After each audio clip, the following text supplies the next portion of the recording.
Okay, guys, thanks for coming out. It was a good long scrimmage, a lot of plays. Guys, everybody got a chance to go compete, so it's just what we needed. But now we need to take a little rest before we get into next week's action. So with that, I'll open it up.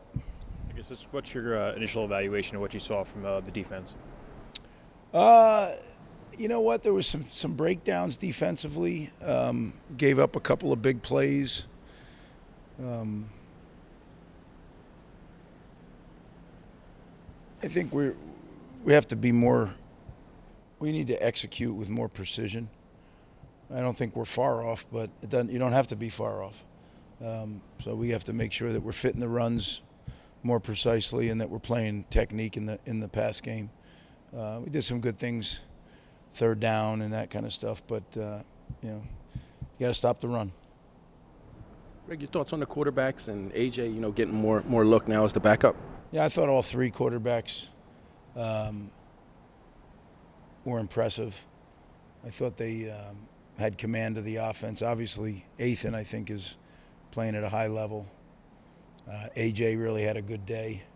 And I thought Sean really did some good things too, showing that he has a feel for the game and for the offense. So I thought it was an impressive showing by all three of them.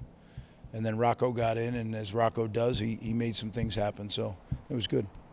Greg, I wanted to ask you about the defense as a whole. It's now 2 weeks into camp, replaced a lot of guys, a lot of new players, a lot of new coaches. How do you feel they're all kind of adjusting to? I know it's a similar scheme, but. Yeah, I think we're gelling, but I think there's definitely an adjustment period, and this will be great to have. This is the first live tackling we've done. So a lot of times the whistle will blow in practice when we're thudding, and, you think it's a 2nd and 8. Well, no, it isn't. It's 2nd and 3. Well, that's a big difference, right?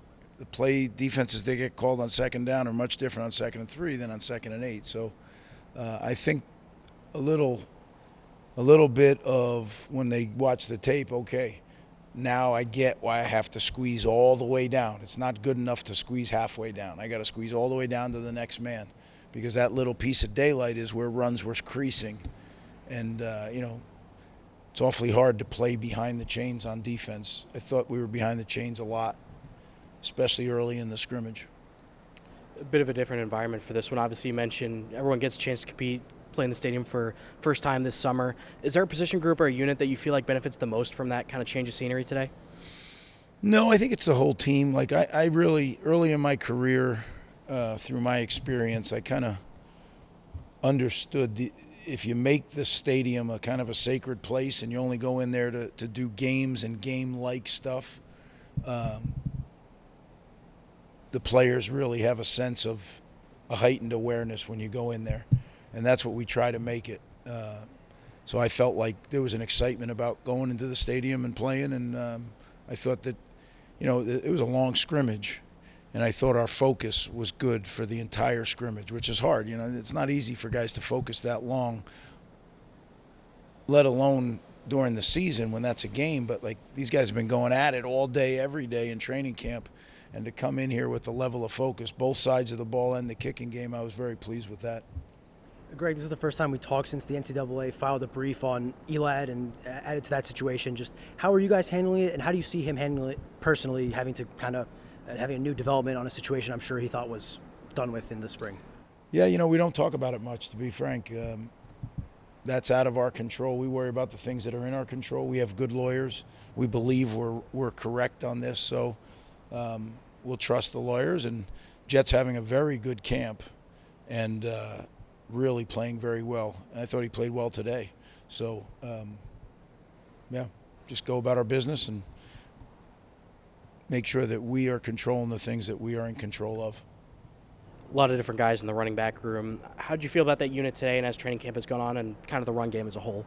Yeah, I thought Coach Shaw did an excellent job of making sure that each back had as equitable a distribution of carries, plays, different lines they played behind, different defenses they played against. And you can imagine, right, there's a lot of variables when you have 3 running backs, different O-lines, different defenses. It took quite a bit of planning, but it was done, I think, very, very well. So I think this tape will be a great evaluation tool because, again, until you get tackled or until you break tackles as a running back, you don't know, right? I mean, we all remember Kyle. One of his big things was yards after contact, right? That's something that, we bank on in this offensive scheme. Greg, this is the first time we speak to you since Kelly's officially been named the AD. In an ideal world, what does that relationship look like between your program, the athletic department, and just how does that all work out in an ideal world for you? Yeah, I had a chance to visit with Kelly, and I'm very confident that she's going to do an excellent job and that she'll be a huge help for football. Huge. Can't wait to work with her. Left the meeting really excited that we're on the same page and we all want the same things, and now we just need to work together to get them done. Greg, you got Abram right back from injury. Is he ahead of schedule, and where do you see him kind of fitting in early in the season? I think he's really done some good things, He worked really, really hard in his rehab to get back. And, I think that hats off to the medical staff because they worked equally as hard. He's one of those guys that'll do whatever you're told, and he just kept asking for more. And I think he's really performed well in camp, and I thought he did some good things again today. So Abram is definitely an arrow-up guy. Ethan's talked about how much more comfortable he feels in the offense just with another year. I guess, what have you seen in training camp to indicate that maybe he's mastered this to a different level, and kind of what have your impressions been of it?